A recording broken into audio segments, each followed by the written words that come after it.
বাংলাদেশের একজন নায়ক ছিল রিয়াজ, তার শ্বশুরের টাকা পয়সা অর্থ সম্পদ কম ছিল না, কোটি কোটি টাকার মালিক।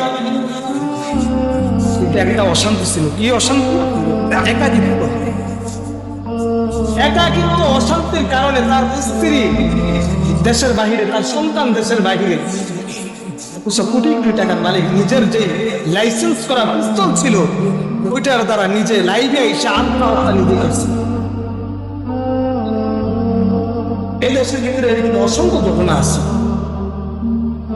কিন্তু একজন সাধারণের বউ দেখবেন এই বাংলাদেশের ভিতরে অনেক কোটিপতি আছে, কোটি কোটি টাকার মালিক, কিন্তু তিন বেলা খাবার সে পরিপূর্ণ খাইতে পারে না।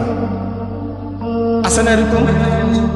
তার যে সম্পদ আছে এই সম্পদ পরিপূর্ণ ভোগ করে যাইতে পারে না। বাসাতে সারাদিন অফিস করে আসতো, পরিশ্রম করে আসছে, এখন বাসাতে আসতে একটু ব্যস্ত নিবে, আয়সাদের যে ম্যাডাম মাসাল্লাহ দিলে তার ব্যাগ নিয়ে বাইর হয়েছেন, তিনি মার্কেট করবেন, তিনি ঘোরাফেরা করবেন, এনজয় করবেন।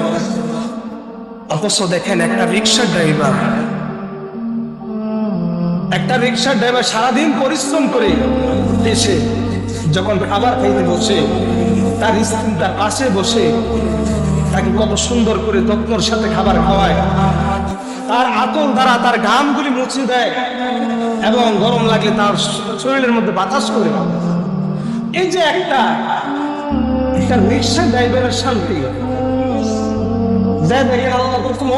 এই বাংলাদেশের ভিতরে কোটিপতি আছে যার ঘরের ভিতরে শান্তি নেই। তার স্ত্রী তার কথা শোনে না, তার সন্তান তার কথা শোনে না, তার স্ত্রী তার সন্তান অনেক অবৈধ কাজের সাথে জড়িত আছে, সারাদিন ড্রিঙ্কস করে